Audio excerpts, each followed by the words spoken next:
अभी किसी महिला का आपका जो जागरूकता के अकॉर्डिंग लगातार प्रचार में रही है भारतीय जनता पार्टी के, उसमें कभी किसी का कोई समस्याओं को लेकर के आपने निराकरण कराया मैम? किसी का ऐसा कोई दिक्कतें हो जो मुश्किलों से वो लगातार जूझ रहे हो, उनका कुछ समाधान आपके द्वारा कराया गया? हाँ, ऐसी हमारी बहुत सी। कटहरी में लगभग कितने दिन में आपका आना जाना हो पाता है? कटहरी में लगभग तो दूसरे दिन ही मैं किसी न किसी मंडल में। वहाँ की जो मुख्य समस्याएं हैं लोग जिससे जूझ रहे हैं, उसको आपने जाना क्या? देखिए, वहाँ अभी अगर फिलहाल पूछे तो बहुत सी समस्याएं हैं। जैसे वहाँ पे माननीय प्रधानमंत्री जी की जितनी भी योजना, जैसे वो आवास योजना हो या पेंशन योजना। मोर्चा की मंडलाध्यक्ष हैं आप, ये मंडलाध्यक्ष का जो जिम्मेदारी होती है वो क्या होता है मैम? महिलाओं को लेकर के ये क्या होता है, इनका जिम्मेदारी, रिस्पॉन्सिबिलिटीज क्या बनती है?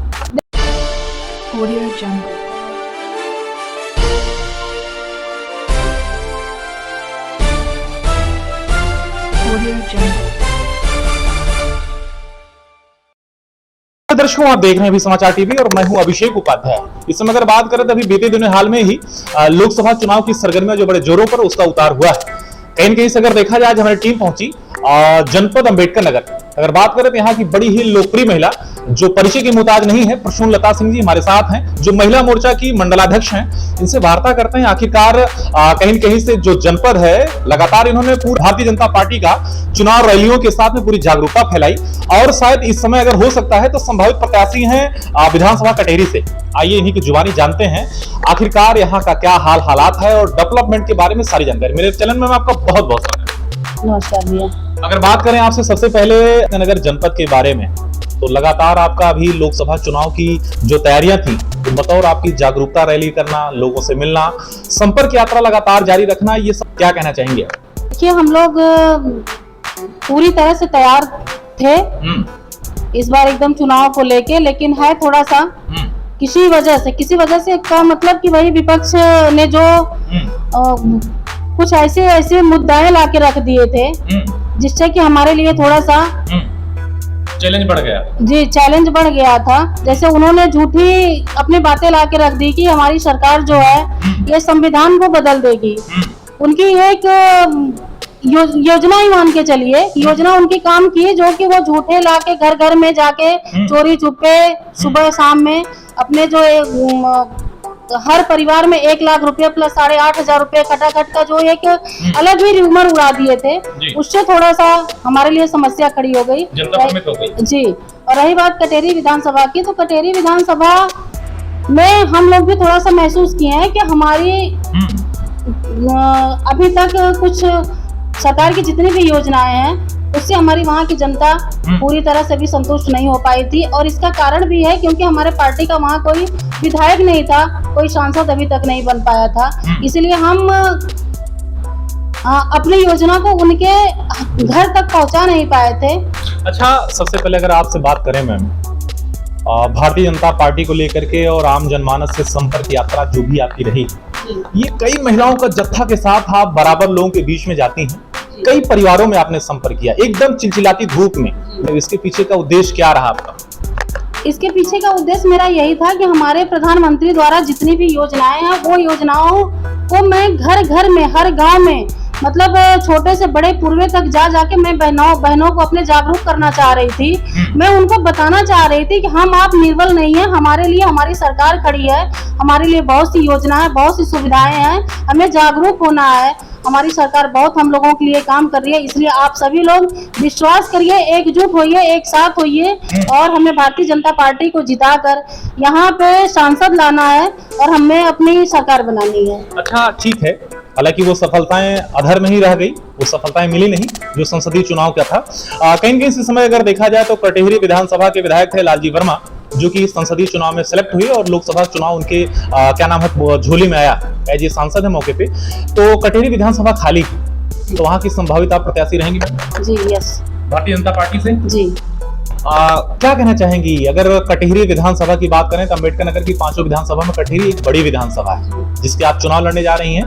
एक अच्छा चैलेंज रहेगा आपके सामने, चुनौतियों से भरा है आपका कटहरी विधानसभा, क्या कहना चाहेंगे? देखिए, चुनौती तो हर क्षेत्र में होती है, बिना चुनौती का तो कोई कार्य ही संभव नहीं है। तो चुनौती अच्छी बात है, हमारे लिए सौभाग्य का समय है ये कि मुझे अगर चुनौतियां मिली हैं तो मैं उस पर खरा उतरने के लिए काम करूंगी। और रही बात कटेरी की, तो कटेरी विधानसभा हमारी कई योजनाओं से भी वंचित है। उसका कारण कई कारण है, क्योंकि हमारे वहाँ विधायक नहीं है हमारी पार्टी के।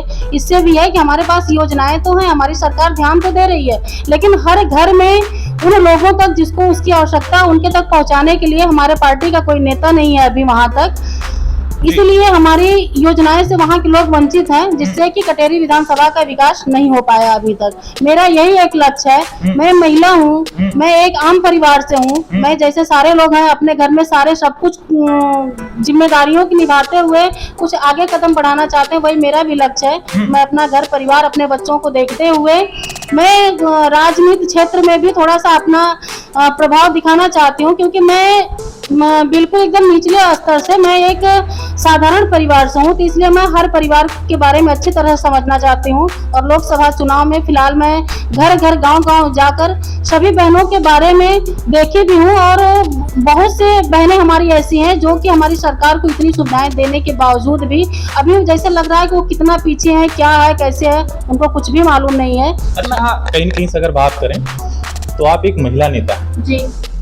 आपके लिए एक बड़ा चैलेंज रहेगा। जी। घर से आप बाहर जाएंगी, लोगों से मिलेंगी, लोगों से संपर्क करेंगी, तो कहीं न कहीं से चैलेंज लगातार आपके साथ जुड़ा रहेगा। और इसके साथ साथ में लोगों से जो मिल रहे हैं उससे क्या फीडबैक मिल रहा है, क्या आपको अंततः नतीजा समझ में आ रहा है, क्या कहना चाहिए? क्योंकि मैं लोगों से मिलती हूँ, चाहे वो स्वयं जाके मिलते हो या सोशल मीडिया के माध्यम से, तो मेरा उत्साह ही बढ़ाया जाता है कि मैडम आप आगे चलिए और मैं आपके साथ हूँ। अच्छा, कभी किसी महिला का आपका जो जागरूकता के अकॉर्डिंग लगातार प्रचार में रही है भारतीय जनता पार्टी के, उसमें कभी किसी का कोई समस्याओं को लेकर के आपने निराकरण कराया मैम? किसी का ऐसा कोई दिक्कतें हो जो मुश्किलों से वो लगातार जूझ रहे हो, उनका कुछ समाधान आपके द्वारा कराया गया? हाँ, ऐसी हमारी बहुत सी बहनें थी, बहुत सी बहनें हमारी गोसाईगंज विधानसभा की थी। और अभी भी एक महिला मोर्चा मंडल अध्यक्ष होने के नाते ये दायित्व मिलने से बहुत सी बहनें हमारी, उनकी समस्याएं हमारे पास आती हैं और बहुत आराम से मैं उनका निस्तारण करवा देती हूँ। मुझे भी कोई समस्या नहीं होती है हमारी सरकार में। ठीक है। कहीं कहीं से सबसे पहले अगर विषय इस रखें कि महिला मोर्चा की मंडलाध्यक्ष हैं आप, ये मंडलाध्यक्ष का जो जिम्मेदारी होती है वो क्या होता है मैम? महिलाओं को लेकर के ये क्या होता है, इनका जिम्मेदारी, रिस्पॉन्सिबिलिटीज क्या बनती है? देखिए, हमारी आज की भी सरकार और पीछे की भी सरकार बहुत से सारे काम किए, लेकिन हम एक जो महिला हैं, हम महिलाओं के बारे में अभी तक कोई सोचा नहीं था। अगर कोई सोचा है तो सिर्फ माननीय प्रधानमंत्री जी ही सोचे हैं। देखिए, आज तक कोई मोर्चा नहीं बनाया गया था। हमारे माननीय मोदी जी ही हम महिलाओं को भी अपना एक स्थान दिए हैं, महिला मोर्चा एक बना के, जिसका कि मुझे मंडल अध्यक्ष बनने का दायित्व मिला है। और मैं महिलाओं के लिए एक संगठन की मुखिया हैं। जी, संगठन की मुखिया हूँ, अपने मंडल के मुखिया हूँ, गोसाईगंज मंडल की पूरी, और मुझे पूरे मंडल की जिम्मेदारी मिली है। मैं बहुत बखूबी उसको निभाते भी हूँ, और मैं जब तक मंडल अध्यक्ष रहूंगी तब तक हमारी बहनों को कोई समस्या नहीं आएगी। अच्छा, कहीं से अगर देखा जाए तो सुनाई ये भी बात दिया था कि लोकसभा की एज ए प्रत्याशी भी आप होने वाली थी, लेकिन चूंकि टिकट दूसरे को मिल गया तो आप नहीं हो पाई, तो उसकी पूरी जमखम, पूरी जोरियत आप लगाएंगी कटेरी विधानसभा? जी, ये सच बात है? जी। बतौर पार्टी आपको टिकट देता है और कटेरी विधानसभा के लोगों का आपके साथ समर्थन होता है, जीत हासिल होती है, एज ए विधायिका आप कहीं न कहीं से वहां की होती हैं, तो क्या ऐसा कार्य रहेगा जो कटेरी विधानसभा आप करना चाहेंगे, और वहां के लोगों की सबसे अहम आवश्यकता है वो क्या है?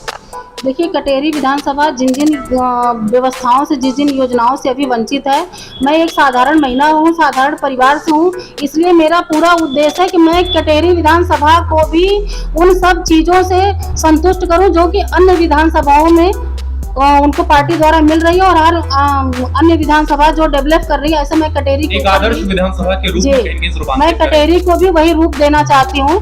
मैं सिर्फ इतना ही कि हर एक पार्टियां अपने प्रत्याशी को मैदान में उतारेंगी, समाजवादी अपनी पार्टी को, इंडिया गठबंधन को मिलाकर के अपनी पार्टी को, भारतीय जनता अपनी पार्टी को, तो इसमें थोड़ा सा चैलेंज आपके साथ रहेगा, क्योंकि आपका जो जिला है वो कहीं कहीं से देखा जाए समाजवादी इंडिया गठबंधन के हाथ में, तो जनता के पास कई विकल्प होते भी, कई ऐसा ऑप्शन होते भी, जनता आपका चुनाव ऐसा क्यों करेगी, क्या खासियत समझेगी जो आपका चुनाव करेगी? तो जनता के ऊपर ही निर्भर करेगा कि जनता क्यों चाहती है, क्योंकि जनता भी विकास चाहती है। जनता भी इससे असंतुष्ट है कि हमारे यहाँ कोई हमारे पार्टी का नहीं अभी तक है, इसलिए हमारे विधानसभा, हमारे लोकसभा का विकास नहीं हो रहा, इसलिए जनता हमारे साथ है। और मुझे पूरा विश्वास है कि जनता साथ रह के साथ काम करेगी। कटेहरी में लगभग कितने दिन में आपका आना जाना हो पाता है? कटहरी में लगभग तो दूसरे दिन ही मैं किसी न किसी मंडल में। वहाँ की जो मुख्य समस्याएं हैं, लोग जिससे जूझ रहे हैं, उसको आपने जाना क्या है? जी देखिए, वहाँ अभी अगर फिलहाल पूछे तो बहुत सी समस्याएं हैं। जैसे वहाँ पे माननीय प्रधानमंत्री जी की जितनी भी योजनाएं, जैसे वो आवास योजना हो या पेंशन योजना हो या और कई योजनाएं हैं, वहाँ की सड़कें हैं, वहाँ की नाली है, अभी तक इन सब चीजों पे वहाँ पे विकास नहीं हुआ। इससे हमारी जनता बहुत संतुष्ट नहीं है, इससे बहुत ही नाराज है। तो उनको इस तरह का वहाँ प्रत्याशी चाहिए, इस तरह के लोग चाहिए जो कि उनके बीच में जाकर उनकी समस्याओं तो एक सर्वे किया, लगातार लोगों से जानकारी लिया, आम जनमानस से वार्ता किया, तो उसमें कहीं कहीं से जनता की जुबान और जहन पर बाकायदा नाम कायम है प्रसूनलता सिंह जी। इसके पीछे का सबसे असली कारण क्या है? ये जनता में आपकी लोकप्रियता लगाव है या ये पार्टी के तथागत आपका दबदबा है? क्या कहना चाहिए? देखिए, ये तो जनता का प्यार है।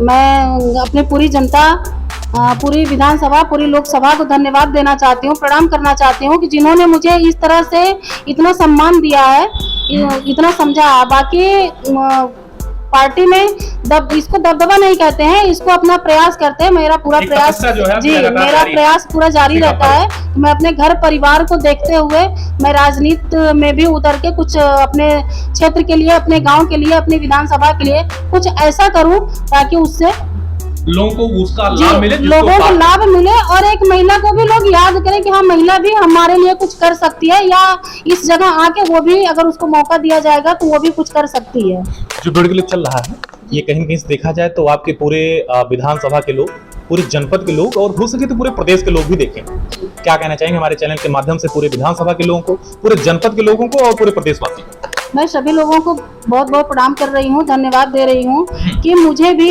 एक बार ये मौका देने का पूरा प्रयास करें और मैं मौका मिलने के बाद मैं एक सेवक बनकर अपनी कटेहरी विधानसभा की सेवा करने के लिए तैयार हूँ। कहीं कहीं से मेरे चैनल के माध्यम से उत्तर प्रदेश गवर्नमेंट या भारत सरकार से क्या सूचना रहेगा बतौर कटेहरी विधानसभा से? मेरी यही है कि एक बार मुझे भी मौका दीजिए आप लोग, जैसे सभी लोग को दिए हैं, सारी महिलाओं को दिए हैं। जैसे हमारे प्रधानमंत्री जी हम मातृशक्तियों के ऊपर इतना बड़ा आशीर्वाद भरा हाथ अपना रखते हैं, तो मैं वो हाथ उनका अपने ऊपर भी चाहती हूँ। इस बार मुझे भी कटेहरी विधानसभा से वो आशीर्वाद मिले। मेरे प्रश्नों के बाद भी आपके जहन में कोई बात, कोई बिंदु ऐसा हो मैं ना पूछ पाए, अपनी तरफ से आप कहना चाहते हैं तो आपका स्वागत। तो दर्शकों, आप थे महिला मोर्चा की मंडलाध्यक्ष आदरणीय प्रसूनलता सिंह जी। मेरे कई प्रश्नों के बीच होने के बावजूद सारे प्रश्नों को बड़ी बेबाकी से संतोषजनक आंसर किया। कटेहरी विधानसभा की आप संभावित प्रत्याशी भी रहेंगे भारतीय जनता पार्टी से। दर्शकों, आशा करते हैं हमारा इंटरव्यू आप सभी को बेहद रोचक और पसंद आया होगा। दर्शकों, अगली कड़ी में फिर किसी नई जगह, नए लोगों से सभी कराते हैं मुलाकात। तब तक दीजिए मुझे अनुमति। धन्यवाद, नमस्कार। मैं मेरा चैनल ज्वाइन करने के लिए और अपना समय देने के लिए आपका बहुत बहुत धन्यवाद। धन्यवाद।